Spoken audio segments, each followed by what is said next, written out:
The Chicago Botanic Garden has always been active with community gardening. When the Chicago Horticultural Society began in 1890, horticulture was just a much stronger part of the normal life of the everyday citizen. The Green Youth Farm is an attempt to reconnect people with that legacy, with those origins. Our first Green Youth Farm was established in 2003. That program was successful, even in the first 2 years of operation. And it convinced us that we should attempt to establish a version of the program in the city of Chicago. North Lawndale is a community that's gone through a lot of transition in Chicago's history.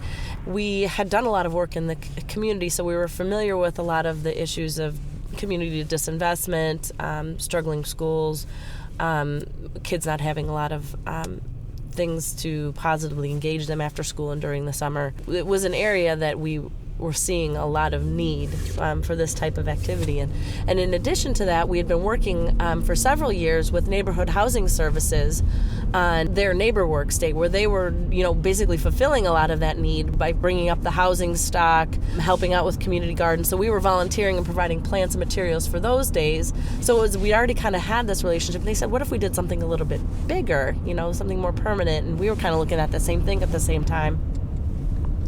With the help of our friend Charles Leaks at Neighborhood Housing Services, we found a site right next to his operation, which was an abandoned, vacant lot that had fallen off the tax rolls. And we started working with the city of Chicago and said we would like to set up a Green Youth Farm there. And we were lucky enough to get IMLS funding. We would not have been able to do the North Lawndale site without it. That funded all the startup costs at that site. And those are the big initial costs that occur: building the beds, fencing, getting that first group of kids in and paid for, and getting the program staffed. People used to think the garden was like a club or something because we were so excited. It was like, oh, you going to the garden? And a lot of people were like, what is the garden? We didn't say Green Youth Farm with Chicago Botanic Garden. We said, you going to the garden? And it was like they thought it was a code name for something special, but it's worked. I do feel that IMLS took a leap of faith with us because the proposal wasn't that specific in many areas because I couldn't be specific. And I really give them credit for giving us a chance.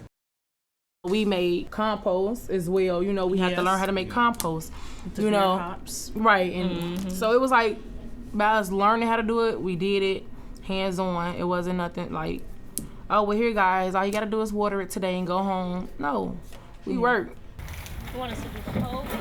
These students are getting reviewed in front of their peers weekly.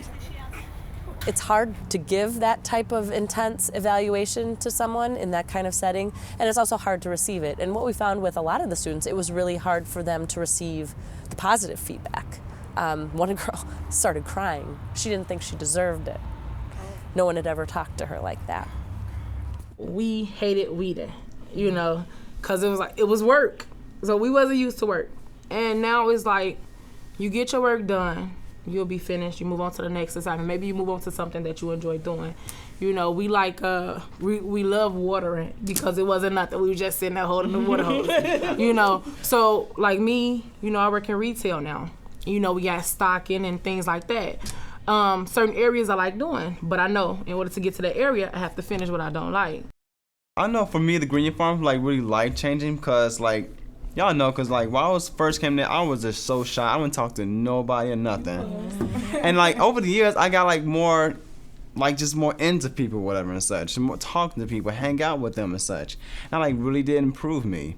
Now, the third year, I just now just really talking to people, even though I was a crew leader and such. I wasn't bossy, go do this, go do that and such. I was just hanging out with them, just talking to them like a regular person. And when it was time to buckle down and we were getting rules and we had to follow by, we was kind of upset about that. I was, because I hate when people try to tell me what to do. So I was kind of upset about that, but then again, I learned in the long run that everywhere you go, you have to follow by rules. You can't just do what you want to do. That's a part of life. And I was glad that they taught me at that time when I was 15 years old that you got to follow by rules. You can't just do what you want to do. We're getting these kids engaged in a positive activity. They're getting a job, they're getting paid, so they're, contributing to the economy.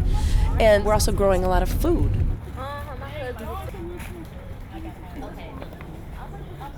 In 2010, we donated nearly 7,000 pounds of produce to food pantries.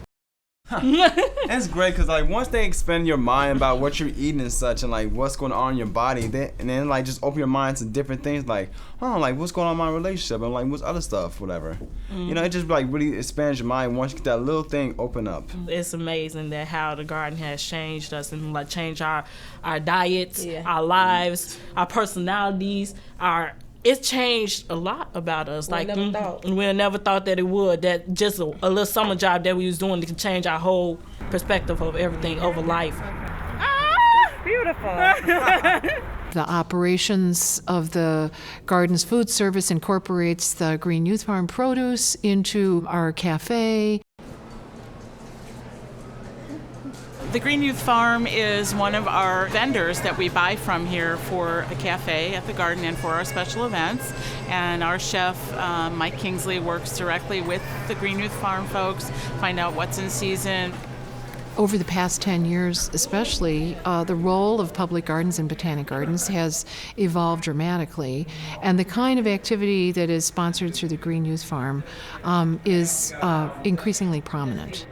Our board members recognize that public gardens, especially those like the Chicago Botanic Garden that have a really big education and research infrastructure, will be going beyond the traditional boundaries, and that we are developing and modeling programs that can be useful to other botanic gardens and other kinds of organizations.